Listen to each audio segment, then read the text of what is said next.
শীতকালে ফুলকপি খেতে বেশ ভালো লাগে। তো আজকে আমি বানাচ্ছি ডিম দিয়ে ফুলকপি।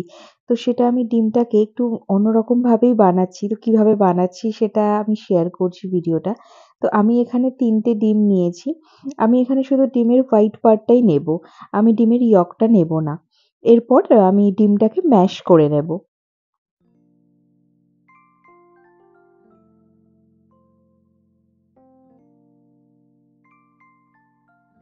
ডিমটা ভালো করে ম্যাশ করে নিয়েছি। এরপর আমি এটার মধ্যে কুচানো পেঁয়াজ আর ধনেপাতা কুচানো দিয়ে দেব।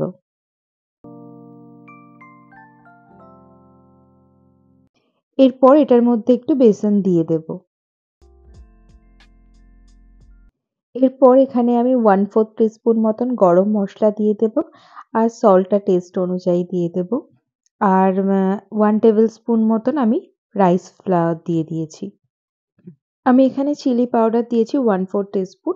আপনারা ঝালটা নিজেদের ইচ্ছামতো অ্যাডজাস্ট করে নেবেন। এরপর সব ইনগ্রেডিয়েন্টটা ভালো করে মিক্স করে নেব। আমি আলাদা করে এটার মধ্যে জল অ্যাড করিনি। কারণ অনিয়নের মধ্যে সল্টটা দেওয়ার পর হালকা জল বেরোবে। যদি মনে হয় খুব টাইট লাগে তাহলে হালকা একটু জল ইউজ করতে পারেন।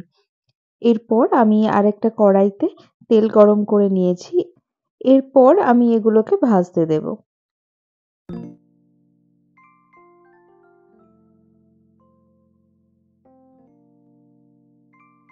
একটা সাইড খুব ভালোভাবেই ফ্রাই হয়ে গেছে। এবার আমি সবগুলোকে একটু উল্টে দেব। দিয়ে আরেকটা সাইডও একটু ভালো করে ফ্রাই করে নেব।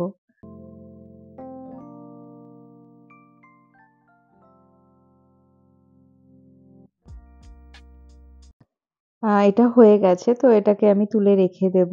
এরপর আমি গ্রেভিটা বানিয়ে নেব। তো তার জন্য আমি একটা কড়াইয়ের মধ্যে তেল নিয়ে নিয়েছি।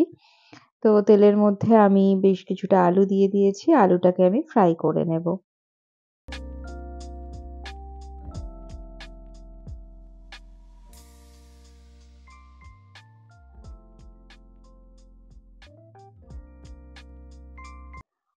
আলুটা ফ্রাই হয়ে গেছে। এরপর আলুটাও তুলে রাখবো। এরপর আমি ফুলকপি দিয়ে দেব। দিয়ে ফুলকপিটা ফ্রাই করে নেব।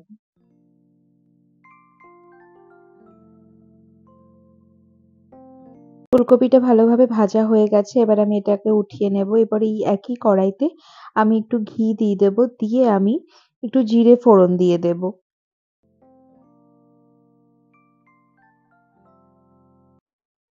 আমি এখানে একটা টমেটো আর একটু আদা পেস্ট করে নিয়েছিলাম। সেই টমেটো আর আদা পেস্টটা ঘিয়ের মধ্যে দিয়ে দেব।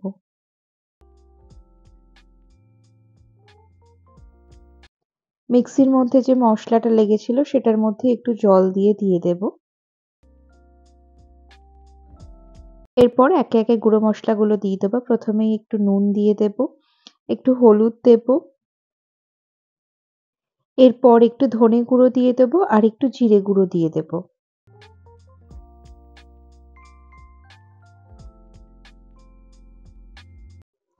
একটু গুঁড়ো লঙ্কাও দিয়ে দেব। মসলাটা ততক্ষণ রান্না করে নেব যতক্ষণ না মসলাটা থেকে কাঁচা গন্ধটা চলে যায়। মসলাটা থেকে তেল ছেড়ে দিয়েছে, মসলাটা রেডি হয়ে গেছে। এরপর আমি যে আলু ফুলকপিটা ভেজে রেখেছিলাম সেটা দিয়ে দেব। আলু ফুলকপিটা দিয়ে আমি আরো ২ মিনিট মতন রান্না করে নেব। তারপর ২ মিনিট পর একটু জল দিয়ে দেব।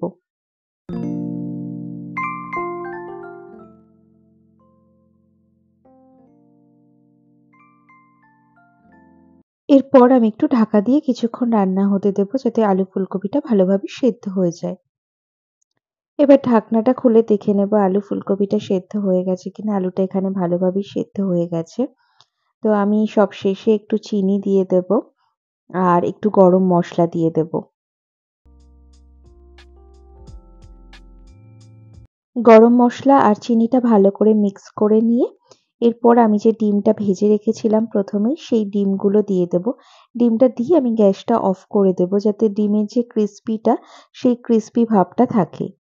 এরপর ওপর থেকে একটু ধনেপাতা ছড়িয়ে দিয়ে সার্ভ করব। এটা গরম ভাত বা রুটির সাথে খেতে খুব ভালো লাগে।